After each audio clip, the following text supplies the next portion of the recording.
why Power Hole. Thanks for having me back here. sKyHigh versus Squirtle. At the top of the map, ladies and gentlemen, the last map of the best of 3, we have our Terran player. This is for sGento, sKyHigh, winning game number 1 against his opponent, choosing Heavy Rain as the last map. The map usually chosen by Protoss players in this matchup. At the bottom of the map, we have Squirtle. And you know, when he used his DTs in the last game, I actually had to laugh a little bit because when Team Liquid, there were people who were talking about this, and they were really happy. And there was one comment by Stuccio, I hope I pronounced it correctly. It's like the writer guy? Yeah, exactly. Somewhere in Korea, Inca stops working, looks up at the clouded sky. Somewhere, someone made a DT. And I can completely see it, you know. Inca works in construction now, and he has like this heavy hammer or a shovel. He's got a hard hat on. And suddenly he just looks at the sky and he's like, Eddie T was just made. Let's put this in a more reasonable Korean perspective. He's probably actually studying really hard, going back to school, and like suddenly, you know, he's at a coffee shop like writing some big report, and suddenly his phone's like bzz, bzz. It's like Tester, who's now recently joined, came back from the military. He's like, Inca, the DTs, they're back. but just a picture, you know, just like him leaning on a shovel looking at the clouded sky. I was like, that picture in my head, and I'm like, oh yeah, that's what happened right there. I like this idea of all the old process. He's like, he gets this bzz, bzz, and it's like, Inca, the DTs, they're back. It's a Tester, we should join up forces. I heard that you can win Code with DTs. It's like, let's call any pro. The Inca Memorial build, we just saw it again. But yeah, guys, the last game here in Heavy Rain, and it's a little bit weird that a Terran player picks this map, since Protoss so far have been in love with this map in the matchup, because Blink Stalkers are absolutely amazing on this map. It's so difficult for a Terran player to really defend against it, but apparently sKyHigh feels very, very confident in doing exactly that. So Squirtle might not even go for a Blink build. He might just decide to do something completely different. Why not go for Blink? Let's talk about this map. Look at the main base. Let's just look at the mini map for those of you watching, you know, on Twitch. Look at the base, the top right. Look at all that surface area for Blink. Then look at the natural choke point where it's a little bit tight. You can put bunker there. Then notice that there's a little narrow place where you could actually just blink behind the bunker location at natural, then just go behind the mineral line there with Blink Stalkers, and then think about why a Terran player would pick this map and against somebody who could blink, who already made a Twilight Council in game 2. He's playing a risky game here. He's playing with fire, and we'll see if Squirtle decides to go for it, because Squirtle's one of those players who's really good in the late game, but he's unpredictable in that he will do timing attacks, he will do all-ins, he will go DTs and throw you off. Huh. Oh. Poor Pro. Sorry, Pro. Yeah, I get sent out to scout and then has to even pay the price for that. Double barracks follow up here. Mothership Core wants to go out here, take a peek. That Reaper wants to go and take a peek as well. Is a little bit delayed by that probe. That's just what Reapers do.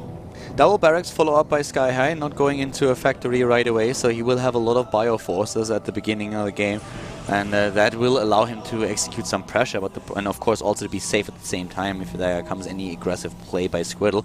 But you can't these days do too much with early Marine forces just because that photon overcharge is so strong on that base. Yeah. Plus our maps are so big in general.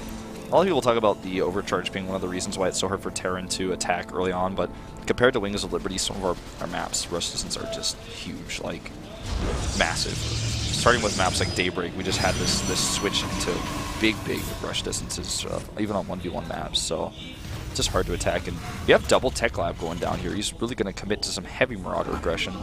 He wants to play that. He's just not afraid of the Mothership Core at all. Mothership Core could actually get caught if he doesn't realize those Marines are there. He could wait till the Mothership Core comes in and try to trap it and force a recall. Yeah, and I think that might be exactly what we're seeing here, because those Marines are already on the hunt. The time warp, but there's 2 more Marines. I think he actually might lose this. Oh, you think he definitely will? Yeah. He's going to lose it. He's going to lose the Mothership Core. Well, actually, he might just get away. Micro and Reaper, I think if he had microed a little bit better. Still, the Mothership Core's kind of stuck back there until it builds up into energy, because the Marines are going to be able to spot it. Run, Forest! No. Ouch. Doesn't kill Mothership Core, lose to Reaper. I got 1 kill. But that was only the probe that was at the top left, and I would have probably died anyways. To the Reaper, to a Marine doesn't make really a big difference. Here's another thing to consider. He knows the Mothership Core is out of energy and is hiding at the top left of the map. If he recalls, He's not going to have energy for an overcharge. If he doesn't recall, he's not going to be home. So this little Bioforce is moving across the map, knows this, and will actually try to target down some sentries. I like this choice a lot. Yeah, considering what happened before and what he baited out there, this makes quite some sense, because that Mothership Core will never be ready to just drop anything except for the Time Warp here in the mineral line to slow down the mining a little bit. But that means that now the Marine Force can do some damage. And he if even has to Squirtle make a sees cannon. that too late... He's got a cannon though, and he has... Extra sentries, 5 in total now. If Sky had gone with this force, I think he got distracted by the Mothership Core. If he had gone ASAP, without those Sentry Warp-ins and without the cannon being ready to finish, I think he might be able to do a lot here. But now, I don't think this is going to get anything done. In fact, he's going to lose way too much. Squirtle's like laughing at the face of this. Yeah, Squirtle is having a fun time last few games. One sentry actually. He needs to pull that back. Oh, he does, because it's not an armored unit. Escape from the Marauder. Oh, wow, just gets it, but still he paid with the life of 2 Marauders. This Mothership Core is also starting to become a big annoying. It's causing so much disrupted mining. Every Time Warp on a mineral line just affects all the harvesting ability by 25%. You know, with the kill counter that we have on units, the one thing that at some point I was always thinking about that, especially when they announced it, it would have always been fun to see that a little bit like it was back in the old days with Command & Conquer, where a unit that had a certain amount of kills got a little bit stronger, just a tiny little bit, you know, not overpowered so that you could like go for crazy stuff, but that the rank of being a captain or something like this. What would be cool to me is if not even that they get an attack upgrade, but they get a slightly different skin. Like they like get like a slightly different graphic for any unit that actually gets a lot of kills. Like just a flag on the back of a Marauder that has a bunch of kills, or like an armband or something, or the Mothership Core gets like a little bit darker looking, or a little bit yeah, that would be more fun. Fierce. Getting like something. I mean, if you're, for example, a Colossus or whatever, a High Templar with 40 kills, you should get a reward. Yeah. There should be something that happens to you that makes you feel good, and that... And graphically for observers, you know, like looking at the game, you get to see like, oh my god, because if you click on a Colossus, you see 40 kills, you're like, wow, but if you never clicked on it, you never knew. You wouldn't know. A Rambo bandana, something like that. Yeah. I would like that. Well, this third base is not happening yet. Yeah, not yet. And that probe had a very bad day there. Skill said, like, listen, could you please go over and some? The next thing he's like, yeah, of course, no problem. I'm going to do that real quick. And then walks right into 10 Marines. No Storm yet. No Mothership Core. Well, yeah, he has a Mothership Core, but I don't think he has enough energy. He's not going to commit there yet. Too many force fields, and the cannon's still there. It's just dangerous. He doesn't know if Storm is ready or not either. Like, if it is, and he commits, and there's all those sentries, he's like a dead man. So I think he's just trying to poke up here a little bit. He could take his own third base, but with all the barracks he's added, I don't think that's even on the cards. I think he might pull his SCV soon with +1 attack finishing.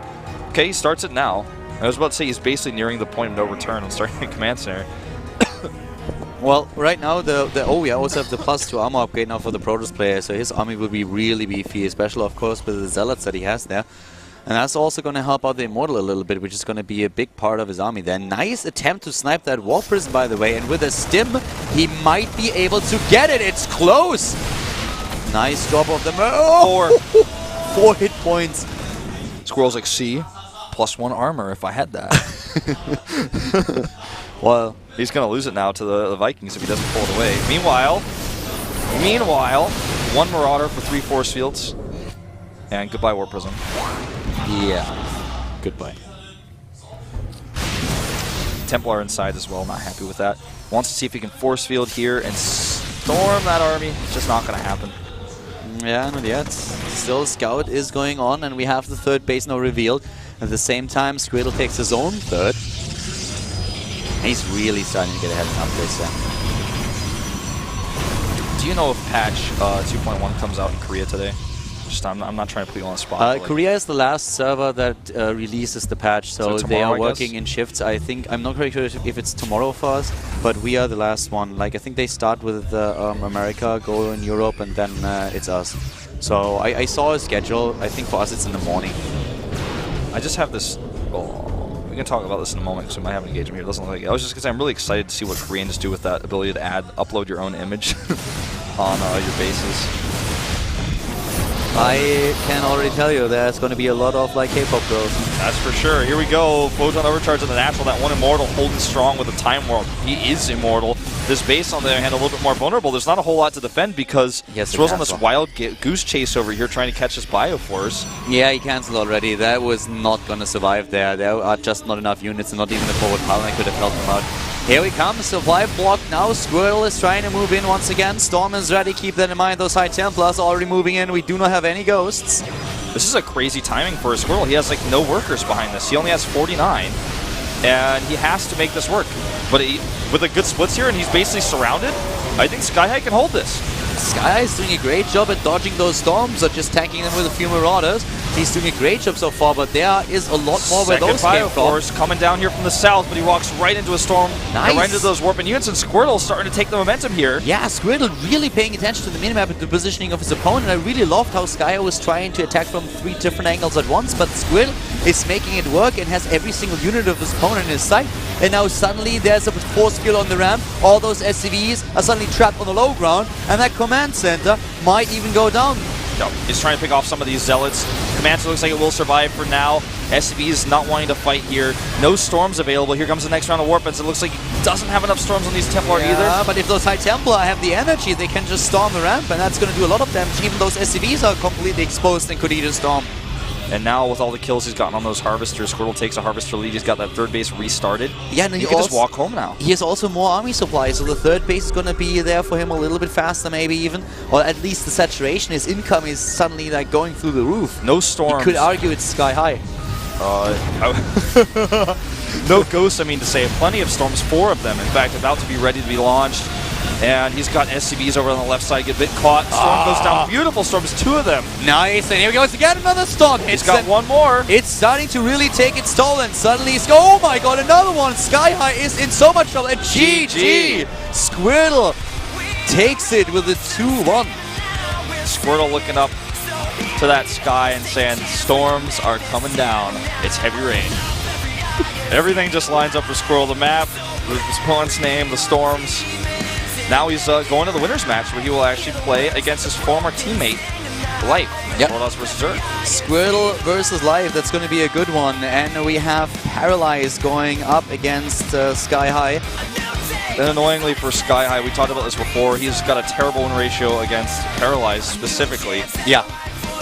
And he just lost the same matchup. Paralyze, at least he lost a PvZ, but now he goes to a totally different matchup. So for him, he's thinking, well, Life's really good. That wasn't the best of 3 for me, but I get to shift gears, whereas Sky is looking at this, well, it's the same matchup, he doesn't have to shift gears in his mind, but he's like, wow, this matchup's really hard for me right now, and I have to play against Sky who's already beaten me multiple times.